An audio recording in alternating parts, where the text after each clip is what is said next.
पुनरपि जननं पुनरपि मरणं पुनरपि जननी जठरे शयनम इह संसारे बहुदुस्तारे कृपया पारे पाहि मुरारे। अर्थात बारंबार जन्म लेना, बार बार मरना और बार बार माँ के गर्भ में शयन, इस संसार से पार पा जाना बहुत कठिन है। हे कृष्ण, कृपा करके इसमें मेरी रक्षा करें। प्रणाम मित्रों, आदि शंकराचार्य जी द्वारा रचित भज गोविंदम से यह श्लोक लिया गया है। ऐसे कई श्लोक आदि शंकराचार्य जी ने अपनी रचना में लिखे हैं। सिर्फ 12 वर्ष की उम्र से ही आदि शंकराचार्य शास्त्रार्थ में निपुण थे। वे बड़े बड़े विद्वानों को शास्त्रार्थ में हरा दिया करते थे।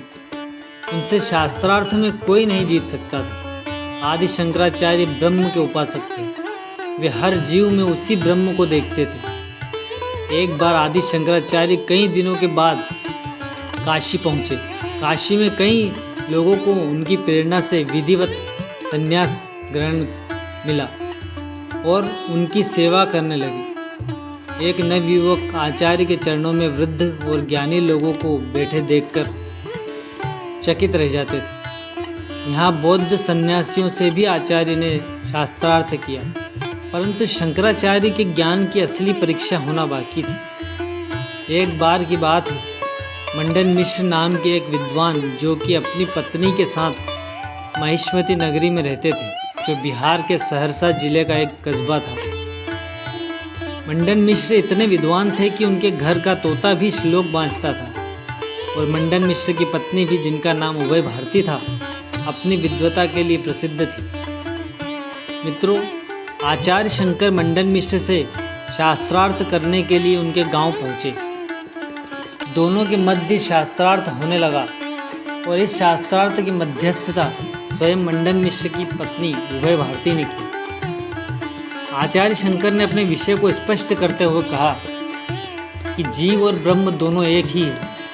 इसका बोध होने पर ही जीव सच्चिदानंद में लीन हो जाता है। वह जीवन मरण के चक्र से मुक्त हो जाता है। यही मेरा सिद्धांत और यही मेरा विषय है। आचार्य शंकर कहते हैं, यदि मैं इस शास्त्रार्थ में हारा तो अपना संन्यास त्याग दूंगा। उधर मंडन मिश्र भी प्रतिज्ञा कर लेते हैं कि यदि वह शास्त्रार्थ में हार गए तो अपनी गृहस्थी छोड़ संन्यास धारण कर लेंगे। यह शास्त्रार्थ 5 से 6 दिनों तक चलता रहा। अपनी दैनिक क्रियाओं के बाद वे पुनः शास्त्रार्थ करने लग जाते थे। आखिरकार आचार्य शंकर के सामने मंडन मिश्र को हार मानना ही पड़ी।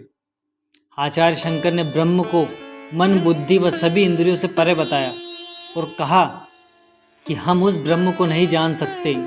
इसी बात के सामने मंडन मिश्र निरुत्तर हो गए और उन्होंने हार स्वीकार कर ली और शंकराचार्य के शिष्य बनने को तैयार हो गए। तभी मंडन मिश्र की पत्नी खड़ी हो गई और कहने लगी कि मेरे पति अभी नहीं हारे, वे संन्यास नहीं ले सकते। उभय भारती कहती हैं कि पत्नी पति की अर्धांगिनी होती है और इसलिए आपको मुझे भी पराजित करना होगा। इसके बाद ही आप मेरे पति को शिष्य बना सकते हैं। मंडन मिश्र की पत्नी उभय भारती की बातें सुनकर सभी हैरान रह गए। आचार्य शंकर ने भी उन्हें समझाने की कोशिश की, परंतु उभय भारती अपनी बात पर अटल रही। आखिरकार आचार्य शंकर और उभय भारती दोनों में शास्त्रार्थ प्रारंभ हुआ और ये शास्त्रार्थ लगभग 17 दिनों तक चलता रहा। और जब उभय भारती को लगने लगा कि आचार्य को पराजित करना असंभव है, तब उन्होंने आचार्य शंकर को हराने के लिए काम शास्त्र अर्थात संभोग के बारे में प्रश्न पूछना शुरू कर दिए।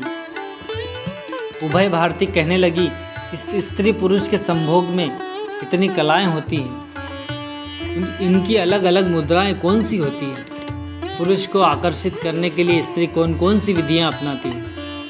शरीर के लिए किन किन अंगों में काम वासना का निवास होता है? किन क्रियाओं से संभोग की शुरुआत होती है? इसकी चरम सीमा क्या है?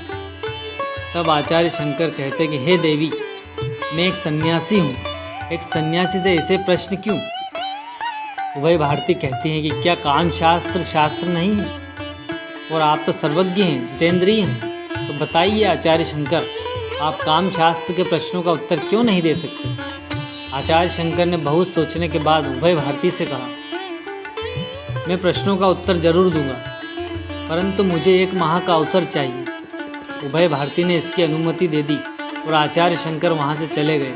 वे जब जा रहे थे तब रास्ते में उन्हें एक राजा का शव मिला, जिसकी शिकार करते समय मृत्यु हो गई थी। उसी समय आचार्य शंकर ने अपनी योग शक्ति से अपना शरीर छोड़ दिया और वे राजा के शरीर में प्रवेश कर गए। मित्रों, शंकराचार्य 1 महीने तक राजा के शरीर में रहे और रानी के साथ समय बिताया और काम शास्त्र का ज्ञान लिया। ठीक 4 महीने बाद आचार्य शंकर ने राजा का शरीर छोड़कर पुनः अपने शरीर में प्रवेश किया और वे पुनः मंडन मिश्र की पत्नी उभय भारती से शास्त्रार्थ करने पहुँचे। उन्होंने काम शास्त्र से संबंधित सारे प्रश्नों का उत्तर दिया। वास्तव में शंकराचार्य का उद्देश्य उभय भारती को हराना नहीं था। वे तो आम लोगों को उस वैदिक धर्म के बारे में बताना चाहते थे जिन्हें लोग नहीं जानते थे। आचार्य शंकर ने हिंदू धर्म के प्रचार प्रसार में अपना संपूर्ण जीवन बिता दिया और भारत के चारों दिशाओं में 4 मठों की स्थापना कर दी और हर मठ में उन्होंने एक मठाधीश स्वीकृत कर दिया और 32 वर्ष की आयु के बाद वे केदारनाथ में ही अंतर्ध्यान हो गए। वे उस पर ब्रह्म में लीन हो गए।